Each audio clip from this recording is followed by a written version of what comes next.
ઓય મારા માટે એક કપ ચા બનાવજે. ઓય શું વિચારે છે? મેં તને કંઈક કીધું. હા, મને થોડી ચિંતા થાય છે. ચિંતા? તને વળી શાની ચિંતા થાય છે હવે? ગામડેથી મમ્મીનો ફોન આવ્યો હતો, તો એ ટેન્શનમાં હોય ને એવું લાગતું હતું. પપ્પા બહુ બીમાર છે અને એમને દવાખાને કોઈ લઈ જતું નથી. અરે મેં ગામડે આપણા પડોશી એટલે કાંતા માસી નહીં, એમને ફોન કર્યો હતો. તો એમણે મને એવું કીધું કે તમારા મોટા ભાઈનો ફોન આવ્યો હતો. તે એમણે એવું કીધું કે પપ્પાને કંઈ જ દવાખાને લઈ જવા નથી, ઘરમાં ઊંઘ્યા છે ને તો એમને ઘરમાંથી તું બહાર લીમડા નીચે લાવી દે, એટલે એમને છે ને આરામ થઈ જશે, એમને દવાખાને જવાની કોઈ જ જરૂર નથી. એટલે છે ને મને ચિંતા થાય છે, એટલે તમે ગામડે જઈને મમ્મી પપ્પાને છે ને અહીંયા લઈ આવો. જો કદાચ તને યાદ નથી, પણ જ્યારે ભાગ પડ્યા ને ત્યારે મમ્મી પપ્પા એવું કહ્યું હતું કે મારા મોટા દીકરા જોડે કશું જ નથી, એટલે અમારું પેન્શન, અમારા પૈસા અને જે જમીન છે ને એ બધું મોટા દીકરાને અમે આપીશું અને અમે બંને મોટા દીકરા જોડે જ રહીશું. તું કદાચ ભૂલી ગઈ છે આ વાતને.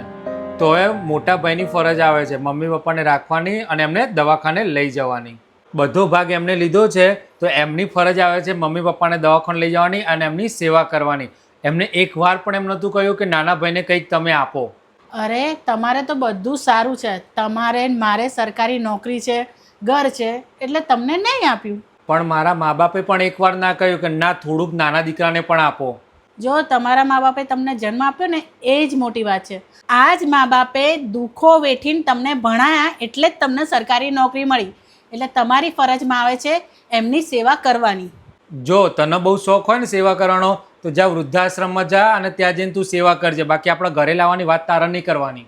આજ તમારા પોતાના મા બાપ બીમાર છે અને દુઃખી છે અને તમે બીજાના મા બાપની સેવા કરવા જશો? વાહ, પોતાની માં ભલે દુઃખી રહે પણ બીજાની માની સેવા કરવાની. તમે બીજાના મા બાપની સેવા કરો, હું ના નથી પાડતી, પણ સૌથી પહેલાં આપણાને જન્મ આપનારા મા બાપને તમે દુઃખી ના કરો, એમને તમારે રાખવા જોઈએ. વાત તો તારી કેવી સાચી છે. એક કામ કર, હું આજે જ ગામડે જાઉં છું અને મમ્મી પપ્પાને લઈ આવું છું અને આવતીકાલે પછી આપણા બાજુમાં હોસ્પિટલ છે ને ત્યાં પપ્પાને બતાવી દઈશું. હવે તો બરાબર છે ને? હા બસ, હવે મને કોઈ ચિંતા નથી, તમે લઈ આવો. મિલકતના ભાગ ભલે પડે પણ મા બાપના ભાગ ના પાડશું. જે મા બાપે તમને તડકામાં રહેવા દીધા નથી એ મા બાપને ક્યારે પણ વૃદ્ધાશ્રમના દરવાજા ના બતાવતા. જો તમને લોકોને અમારા વિડીયો ગમ્યો હોય તો વધુમાં વધુ શેર કરજો, લાઈક કરજો, કમેન્ટ કરજો અને હા, આવા નવા વિડીયો જોવા માટે સબસ્ક્રાઈબ કરવાનું ના ભૂલતા. તમારો સાથ અને સહકાર અમારા માટે બધું જ છે. જય શ્રી કૃષ્ણ.